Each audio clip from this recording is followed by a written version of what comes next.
Andrasana fatratra ihany koa amin'izao fotoana izao ny fanatanterahana ny fifitianana ny ben'ny tanàna eto Madagasikara, mbola maro anefa midingana tsy maintsy lalovana mba hahatratrarana izany tanjona izany mahakasika io indrindra.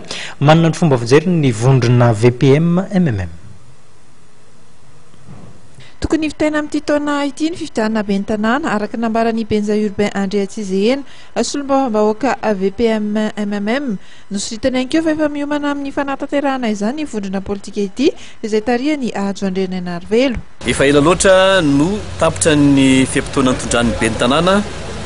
Efa vita moa fifidianana filoham-pirenena, fifidianana ben'ny tanàna, solombavam-bahoaka dia ho andrasan'ny vahoaka malagasy ny fifidianana ben'ny tanàna.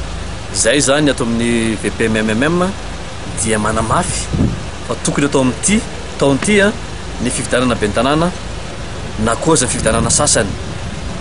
Ohatra ny hoe ny eo anivon'ny faritra dia tokony azo atao miaraka na koa ny fifidianana loholona, satria mba tsy andany vola be ny firenena, mba tsy andrela be koa ny vahoaka malagasy, mba tokony hipetraka amin'izay zany ny rafitra rehetra ny Repoblika Fahefatra. Ny VPM MMM izay nametraka mahazava-dehibe ny fijerena ny lalàna mikasika ny fitsinjaram-pahefana ary manolotra tolon-dalàna momba izany izy ireo.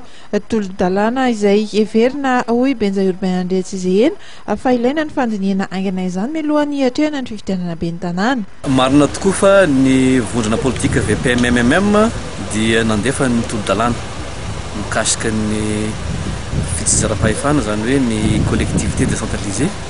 Misy tolon-dalàna anakoa zany no nalefanay ka efa any amin'ny gouvernement izy io fa ray volana angamba raha tsy diso ny tenanay fa tapitra ihany koa ny délai fa nangataka moa zany ny gouvernement hoe ho alavaina 10 andro no ahafahan'ny zareo mandinika n'le tolon-dalàna.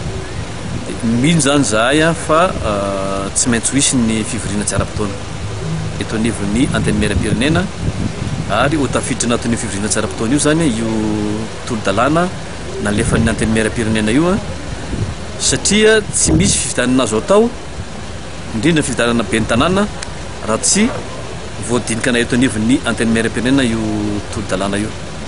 Dia zahay raha teo koa efa nanapaka teo anivon'ny conférence des présidents fa ho alefanay any amin'ny gouvernement zany ireo lalàna volavolan-dalàna sy tolon-dalàna tokony ho ampidirina anatin'ny fivoriana tsy ara-potoana zay ho atrenay atoato. Mihevitra araka izany ity antoko ity fa tsy azo hidivirana ny tokony isian'ny fivoariana tsy ara-potoana eo anivon'ny antenne maire-pirenena, fivoriana izay tsy ara-potoana raha ny vina dia mety ho totsaina manomboka 10 Jolay ho avy izao.